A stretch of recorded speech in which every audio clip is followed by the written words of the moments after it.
नमस्कार दोस्तों, ब्रिजभूषण सिंह और रेसलर्स के बीच की लड़ाई का बैकग्राउंड तो आप जानते ही हैं। 2023 की शुरुआत में कुछ बड़े रेसलर्स भारतीय कुश्ती संघ के अध्यक्ष ब्रिजभूषण सिंह के अगेंस्ट मिसकंडक्ट और सेक्सुअल हरासमेंट जैसे बड़े एलिगेशन लगाते हुए ब्रिजभूषण सिंह को अध्यक्ष पद से हटाने की मांग करते हुए धरने पर बैठ गए। क्योंकि ब्रिजभूषण सिंह यूपी के गोंडा से बीजेपी के मेंबर ऑफ पार्लियामेंट है, इसलिए सामान्य सी बात थी कि पुलिस ने इनके खिलाफ एफआईआर तक नहीं लिखी। बाद में सुप्रीम कोर्ट के ऑर्डर पर दिल्ली पुलिस को एफआईआर लिखनी पड़ी और इनके खिलाफ चार्जशीट भी दाखिल हुई। लेकिन हमारा जुडिशियल सिस्टम इतना वीक और स्लो होने की वजह से मामला अभी भी कोर्ट में ही है। इस बीच इन बड़े रेसलर्स के खिलाफ भी कुछ एलिगेशंस लगाए गए, कुछ कॉन्स्पिरेसी थ्योरीज रची गई।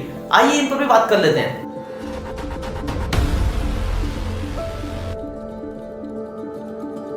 इन पर पहला आरोप यह लगाया गया कि ये star wrestlers WFI wrestling federation of India के नए नियमों से खुश नहीं थे और ये बड़े रेसलर्स चूंकि मेडल होल्डर्स हैं, इसलिए ये छोटे रेसलर्स के साथ में ट्रायल नहीं खेलना चाहते थे और बिना ट्रायल के इंटरनेशनल चैंपियनशिप्स में डायरेक्ट एंट्री, डायरेक्ट सिलेक्शन चाहते थे। लेकिन ये सिर्फ एक कॉन्स्पिरेसी थ्योरी है। इतने टाइम से धरना देते हुए किसी भी रेसलर ने एक भी बार ट्रायल न देने की बात कही भी नहीं। इनमें से कोई भी रेसलर बिना ट्रायल के इंटरनेशनल चैंपियनशिप्स में डायरेक्ट सिलेक्शन चाहता ही नहीं है। इन रेसलर्स पर एक और आरोप यह लगाया गया कि यह एक पब्लिक स्टंट था। धरने पर बैठना इनका एक पब्लिक स्टंट था। अगर इन्हें कुछ प्रॉब्लम थी तो इन्हें पुलिस और कोर्ट जाना चाहिए था। लेकिन दोस्तों, सच बात यह है कि शुरुआत में जब पुलिस ने ब्रिजभूषण सिंह के खिलाफ एफआईआर नहीं लिखी, तब जाके इन रेसलर्स को धरना देना पड़ा, धरने का सहारा लेना पड़ा। दोस्तों, अब बात करते हैं दूसरे बड़े सवाल की। इतने बड़े बड़े एलिगेशन लगने के बाद भी बीजेपी ने अपने member of parliament Brijbhushan Singh के खिलाफ कोई एक्शन क्यों नहीं लिया? ब्रिजभूषण सिंह 6 बार एमपी रह चुका है और यूपी के गोंडा और केसरगंज क्षेत्र में ब्रिजभूषण सिंह का इतना प्रभाव और दबंगई है कि ब्रिजभूषण सिंह किसी भी पार्टी में रहे, जीतता वही है।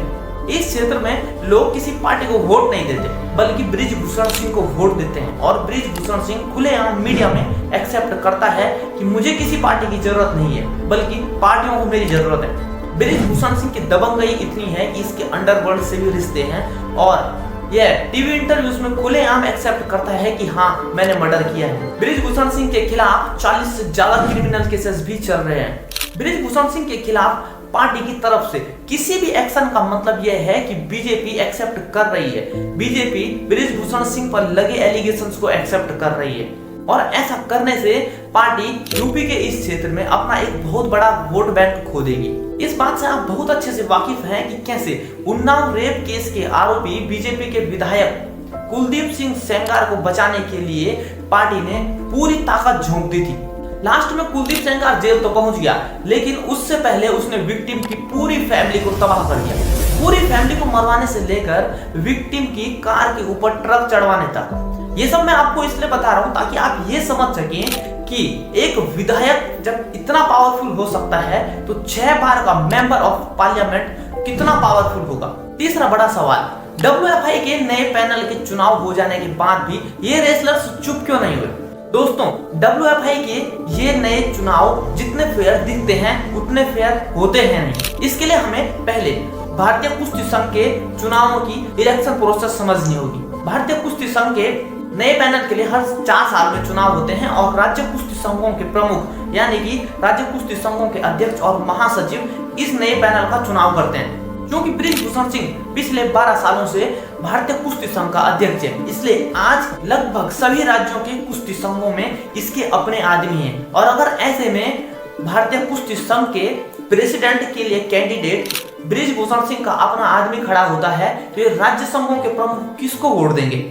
इसी का नतीजा रहा, जहां ब्रिजभूषण के राइट हैंड संजय सिंह को 40 वोट मिले, वहीं इसकी अपोजिशन अनीता सेवरान को मात्र 7 वोट मिले। कुश्ती के फॉर्मर नेशनल कोच ज्ञान सिंह कहते हैं कि राज्य प्रमुखों के वोट पैसे देकर खरीदे जाते हैं और जब एक बार खुद ज्ञान सिंह WFI प्रेसिडेंट के लिए कैंडिडेट थे तो तब उनसे भी यही करने को कहा गया। उनसे कहा गया कि राज्य प्रमुख जितना पैसा मांगे उन्हें दे दिया जाए। इस बात से आप समझ सकते हैं कि WFI के नए पैनल के इलेक्शंस कितने फेयर तरीके से होते हैं। अब सवाल यह उठता है कि जब खेल मंत्री अनुराग ठाकुर ने रेसलर्स के साथ कमिटमेंट किया था कि बृजभूषण सिंह के किसी भी क्लोज एसोसिएट को WFI के प्रेसिडेंट के लिए कैंडिडेट नहीं बनाया जाएगा, तो फिर बृजभूषण सिंह के राइट हैंड संजय सिंह को WFI के प्रेसिडेंट के लिए कैंडिडेट क्यों बनाया गया। जिस इंटरनल कंप्लेंट कमेटी को गठित करने की बात अनुराग ठाकुर ने की थी, वह आज तक गठित क्यों नहीं हो पाई। जहां एक तरफ मोदी जी संसद में महिलाओं को आरक्षण देकर वुमेन एम्पावरमेंट की बात करते हैं, वहीं दूसरी तरफ इन संस्थाओं में नरेंद्र मोदी को वुमेन पार्टिसिपेशन की आवश्यकता महसूस क्यों नहीं होती, जहां पर कि गर्ल्स भी प्लेयर हैं और इनकी एग्जीक्यूटिव काउंसिल में एक भी वुमेन नहीं है।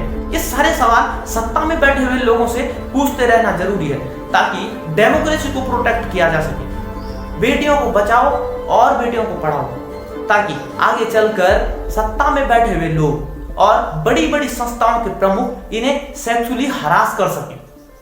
धन्यवाद।